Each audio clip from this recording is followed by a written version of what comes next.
Nikki, thank you for taking some time out to talk with us. Thanks, Ashley. Thanks for having me. Let's start with the basics for viewers who are not familiar with Roblox at all. Tell us what it is. Roblox is a gaming platform, and it's also a platform where children can learn STEM skills. Sometimes I explain it to people a little bit like what videos are to YouTube, games and experiences are to Roblox. So it's a platform where kids can explore, create, take classes, learn new skills, visit museums around the world. So it's really meant to be both fun, gaming, but also educational.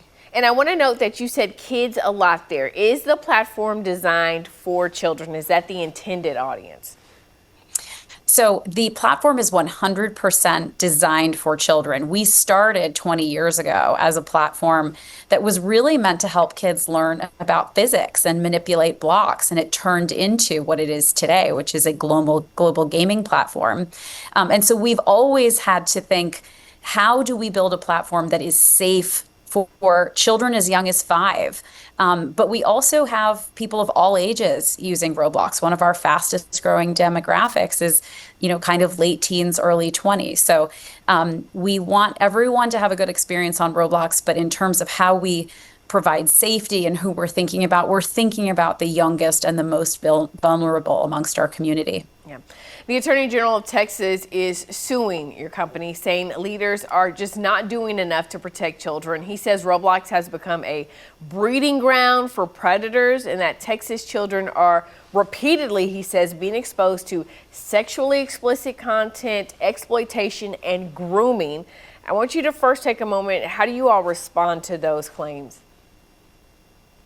Well, we share General Paxton's commitment to safety. I think policymakers that are enacting, legislation or asking these questions are people that care about safety. We do think much of what is in the lawsuit is mischaracterized and fundamentally misunderstands what Roblox is. I also think that, AG Paxton is running for Senate. I think there's a political element here, but there's no question that we share his commitment to safety. And this is something that we spend all of our time thinking about, not only because, many of us have worked in child safety and think through these issues as a living, but because we're a company of parents. Roblox is a company of parents, and I'm one of them. So it's not just that we're thinking about protecting kids all over the US and all over the globe. We actually think about our own children using Roblox, and we want everyone to feel safe, to feel supported, and to feel like this is a place that cares about them deeply. Are you aware of instances where children have been, have been a part of or have been targeted to some of the things that he's saying have happened and are happening on the platform? I'll start by saying that the vast majority of the 150 million users that use Roblox have safe, productive, creative, imaginative experiences every day. But yes, these instances do happen, and tech companies, including Roblox, cannot turn a blind eye. One instance of a child, a teen, anybody having a bad experience, feeling unsafe, being unsafe is too many. And so we really put our time and effort into developing safety systems that will protect people. 145 new safety systems just in the last year alone.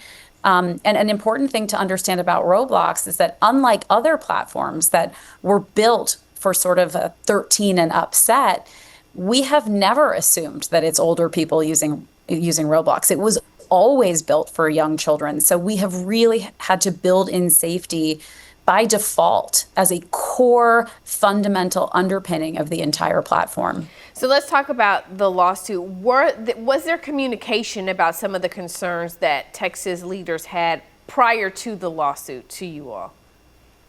We try really hard to be in contact not only with attorneys general around the U.S., but policymakers in Washington and across U.S. states.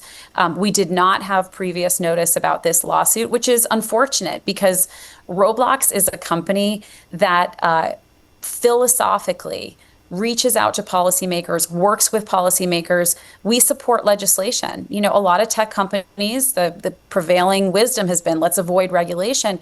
We don't see the world that way. We back regulation at the state level, at the federal level, because it's the best thing for our community, for children, and for families. So we really encourage policymakers to reach out to us. We think we can develop the best outcomes by collaboration and not through litigation. Yeah.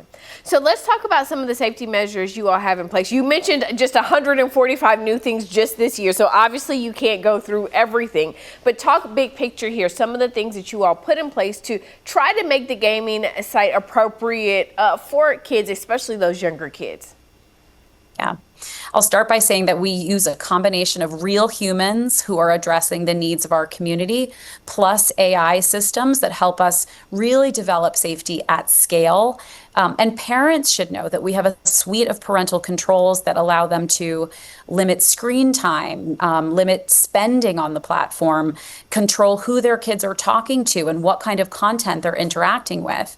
But I will also note that families are different and parents have different abilities to really engage with parental controls, not because they don't care, but some people have a harder time understanding them, or, you know, they're busy. And so what we try to do is really establish infrastructure that's safety by default, so that if you are a parent who just isn't able to set up anything, we want you to feel confident that we are caring for your children, and that these the infrastructure of Roblox, that safety net, is there for them. So one of the things that I noticed on your site, you all have ratings, and this is one of the things that is a safety measure that you have in place to determine the age and what content they can get to, children can get to. Talk to us about, you know, the ratings, how they're determined, who's determining them. We work with rating agencies both across the US and across the world. These are agencies that have professionals, people who really understand not only content and video games, but child development, and they are assigning ratings. So parents can be assured that when their children join Roblox, they will only be able to access content that's consistent with their age. And parents always have the ability to say, you know what, I don't think this game is appropriate for my child, and so I'm going to limit access to that and only give them content or access to content that's for younger children. And similarly, parents who think that their kids are developmentally ready for something more can access that content as well. But we work really closely with those rating agencies because they're experts, and similar to when you take your kids to the movies, ratings are really helpful for parents, and we know that. Okay. You know, in terms of this lawsuit, talk to us about next steps for you all in your company. Well, our focus is and will continue to remain on first, building these safety systems. We just announced that we will be launching a facial age estimation tool, which means that children on Roblox, everyone on Roblox who wants to communicate with others, will have to go through an age estimation tool where they upload a video selfie, and we can get a sense for how old they are, so that we know that they can only chat with people who are of a similar age. So we're going to continue to be focused on those tools. And then separately, we're going to be continuing to focus on our relationships with policymakers. We reach out to them. We want them to know that we're here to answer questions, to work with them on legislation that can benefit families and children, and really help move the entire industry forward, because this conversation we're having today is about Roblox, but children have access to lots of apps and services that don't have the safety systems that we have. And so part of what our responsibility is, and what we would like to do, is try to elevate the entire industry. How do we do more? How do we help others do more? How do we work together to provide better safety tools for everyone? Do you have any final thoughts about the lawsuit, about the company that you want to share with our viewers? The only thing I would note for you, Ashley, is that, you know, you're a mom, I'm a mom. I think one key thing that parents can do is have a conversation with their kids about where they're spending time, how they're spending time, which apps and services they're using, and really try to engage to the best that we can as moms to understand these things, so that we have a better sense of how our children are living their online lives.